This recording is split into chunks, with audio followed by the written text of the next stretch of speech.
Hello friends, வணக்கம் and welcome to Emmy ஸ்பேசி Tamil kitchen. இன்றைக்கி நம்மளோட சேனலில் என்ன பார்க்க போகிறோம் அப்படின்னு சொன்னால், இன்றைக்கி வந்துட்டு கோவிலுக்கு செல்லும்போது இந்த தவறை செய்யாதீர்கள் அப்படின்னு சொல்லியிருக்கேன் இல்லையா, அது என்ன அப்படின்னு சொல்லிட்டு பார்க்கலாங்க. இது ரொம்ப ரொம்ப முக்கியமான விஷயங்க. இதை வந்துட்டு கண்டிப்பாக கடைப்பிடிங்க. நாம் வந்துட்டு இப்போ கோவிலுக்கு போகிறோன்னு வச்சுக்கோங்க. கோவிலுக்கு போகிற வழியில் நம்ம வீட்டில் வந்துட்டு கடுமையாக விரதம் இருந்து அன்றைக்கி ஃபுல்லாகவே விரதம் இருந்து போவோம். உதாரணத்துக்கு பார்த்திங்கன்னு சொன்னால், நம்ம பிரதோஷ விரதம் இருக்கோம்னு வச்சுக்கோங்க. இந்த பகல் ஃபுல்லாக பிரதோஷ விரதம் இருப்போம்.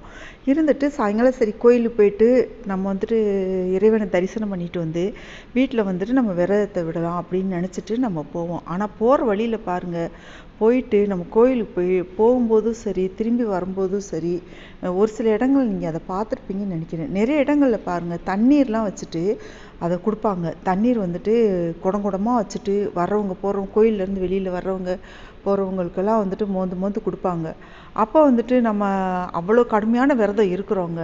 அவ்வளோ சரி கோவிலில் விரதம் முடிஞ்ச பின்னாடி, பூஜையெல்லாம் முடித்த பின்னாடி அந்த அங்கே கொடுக்குற பிரசாதத்தை வாங்கி சாப்பிட்லான்னா அது தாராளமாக சாப்பிட்லாம்.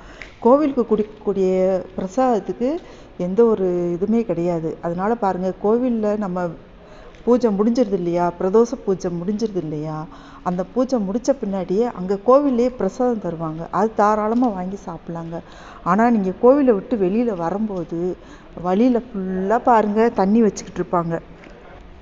அந்த தண்ணி வந்துட்டு வர்றவங்க போகிறவங்க, கோயிலேருந்து வெளியில் வர்றவங்களுக்கு எல்லாம் மொந்து கொடுத்துருப்பாங்க. அதை வந்து எக்காரணத்தை கொண்டு வாங்கி குடிக்கவே கூடாதுங்க.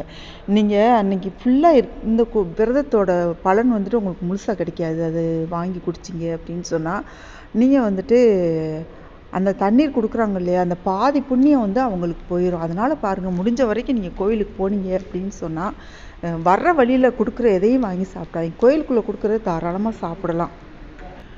அடுத்து பார்த்தோம் அப்படின்னு சொன்னால், அதே மாதிரி கோவிலுக்கு வெளியில் வச்சுட்டு கொடுப்பாங்க. அன்றைக்கி வந்துட்டு இப்போ நீங்கள் அந்த பிரதோஷ விரதமும் நீங்கள் வந்துட்டு பெரிய பெரிய கோயில்களுக்கு போய் வந்தீங்க அப்படின்னு சொன்னால் தெரியும். ஒருவேளை இந்த சின்ன கோயில்களில் அவ்வளோவா கொடுக்குற மாதிரி தெரியல வெளியில்.